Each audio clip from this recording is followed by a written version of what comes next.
Sunday స్పెషల్స్గా మీరేం చేస్తున్నారో నాకు కమెంట్ చేసి చెప్పండి. నేనైతే మార్నింగ్ లేచేసి ఇంకా సేమియా ఉప్మా చేస్తున్నాను అనమాట. ఫస్ట్ అయితే ఆయిల్లో కొంచెం పట్టా లవంగా సాజీరా వేసేసి అందులో ఉల్లిగడ్డ కరివేపాకు ఒక 2 పచ్చిమిరపకాయలు వేసి దాన్ని కొంచెం కలర్ చేంజ్ అయ్యేంత వరకు ఉడికించుకోవాలి. అందులో అల్లం వెల్లిగడ్డ పేస్ట్ వేసేసి కొంచెం పసుపు కారము ఉప్పు వేసి ఇంకా వాటర్ వేసేయాలన్నమాట. మంచిగా మసలనివ్వాలి వాటర్ని. మీన్వైల్ నేను చాయ్ కూడా పెట్టేసుకుంటున్నాను.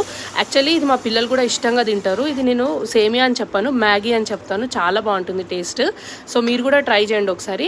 సో ఇంకా ఉప్పు వేసేసి ఇది మసలడానికి పెట్టేసినాను కదా, మంచిగా మసిలిన తర్వాత అందులో సేమియా వేసేయాలి. సేమియా వేసేసి మూత పెట్టేసి మంచిగా కలిపేసుకోవాలి. అంతే, చాలా టేస్టీగా ఉంటుంది. ట్రై చేయండి మీరు కూడా. ఒకవేళ మీరు కనుక నా ఛానల్ని ఫస్ట్ టైం చూస్తున్నట్లయితే సబ్స్క్రైబ్ చేసుకోండి. వీడియోస్ కనుక నచ్చితే లైక్ చేయండి. ఒకవేళ యూస్ఫుల్ అనిపిస్తే షేర్ చేయండి. ఇప్పుడు చాయ్ కూడా పెట్టేసుకుంటారు. నాకైతే చాలా ఇష్టం చాయ్ తోటి ఇది. So yeah, bye. Subscribe to my channel. Bye.